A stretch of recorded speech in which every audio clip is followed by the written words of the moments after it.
வணக்கம். நான் உங்கள் வலசவாதியார். தமிழ்நாட்டில் இருக்கக்கூடிய எல்லாருக்குமே தங்களுடைய பக்கெட் லிஸ்ட்டில் இருக்கக்கூடிய இந்த கொடிவேரி அணை, கொடிவேரி அருவியில் குளிக்கணும் அப்படிங்கிற ஆசை எனக்கும் இருந்துச்சு.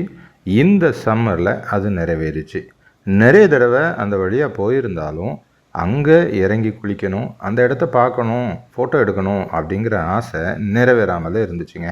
இந்த தடவை கட்டாயம் போகணும் அப்படின்னு சொல்லிட்டு பைக் எடுத்துகிட்டு விறுவிறுன்னு கிளம்பி போயாச்சு. இந்த கொடிவேரி அணை எங்கே இருக்குதுன்னு பார்த்தீங்கன்னா ஈரோடு மாவட்டத்தில் இருக்குது. ஈரோடுலேருந்து ஒரு 65 கிலோமீட்டர் தூரத்தில் இருக்குது. கோபிச்செட்டிப்பாளையத்துக்கு பக்கத்தில் ஒரு 15 கிலோமீட்டரில் இருக்குது. நீங்கள் மேப் எடுத்து கொடிவேரி ஃபால்ஸ்னு போட்டிங்கனாலே உங்களுக்கு இங்கே கூட்டிகிட்டு வந்துடும். இங்கே நம்ம சார்ஜஸ், அதாவது என்ட்ரி ஃபீ அப்படின்னு சொல்லி ஒரு நபருக்கு 5 ரூபா கட்டணும். இருசக்கர வாகனத்துக்கு 10 ரூபாயும் 4 சக்கர வாகனத்துக்கு 20 ரூபாயும் நம்ம பார்க்கிங் சார்ஜ் கட்டணும். இப்போ நீங்கள் பார்த்துக்கிட்டு இருக்கிறது நம்ம உள்ளே போனதுக்கப்புறம் இருக்கக்கூடிய இந்த மதகு.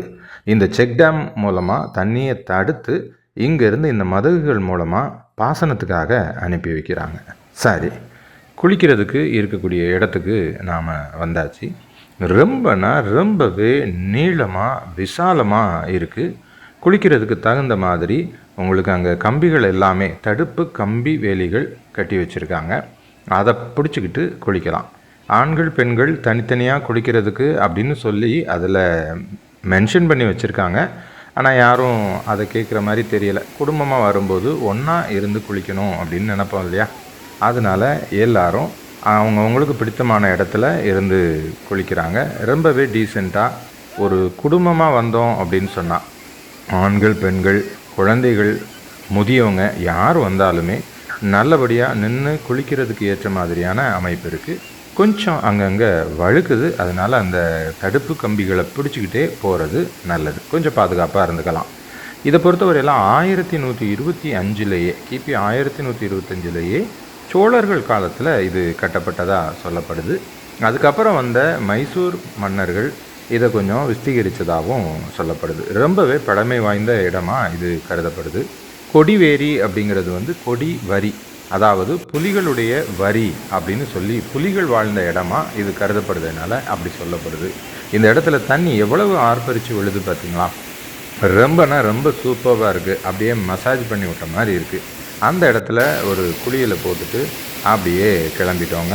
அங்கே ஆண்கள் பெண்கள் உடை மாற்றுறதுக்கும் உங்களுக்கு தனித்தனியாக அறைகள் இருக்குது. கொஞ்சம் கூட்டம் அதிகமாக இருக்கிற நாட்களில் அது கொஞ்சம் சிக்கலாகவே இருக்குது. தண்ணி அதிகமாக வந்துச்சு அப்படின்னு சொன்னால் நம்மளை அங்கேருந்து கிளப்பி விட்டுறாங்கங்க. நீங்கள் இந்த அணையுடைய மேல் பக்கம் போனீங்க அப்படின்னு சொன்னால் இது மாதிரி போட்டிங் இருக்குது.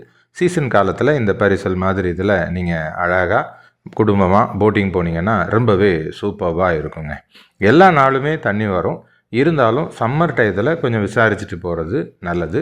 அதிகமாக தண்ணி வர்ற நேரங்களில் இவங்க கொஞ்சம் அதை ரெஸ்ட்ரிக்ட் பண்ணி வைக்கிறாங்க. குழந்தைகளோடு வந்தீங்க அப்படின்னு சொன்னால் நீங்கள் எந்த இடத்துக்கு போனாலும் இது மாதிரி ஊஞ்சல் விளையாடுற இடங்கள் வேணும்னு கேட்பாங்க. அதுக்கு தகுந்த மாதிரியும் இங்கே குழந்தைகள் விளையாடுற மாதிரி இருக்குது. பெரிய குழந்தைகளுமே விளையாடலாம்.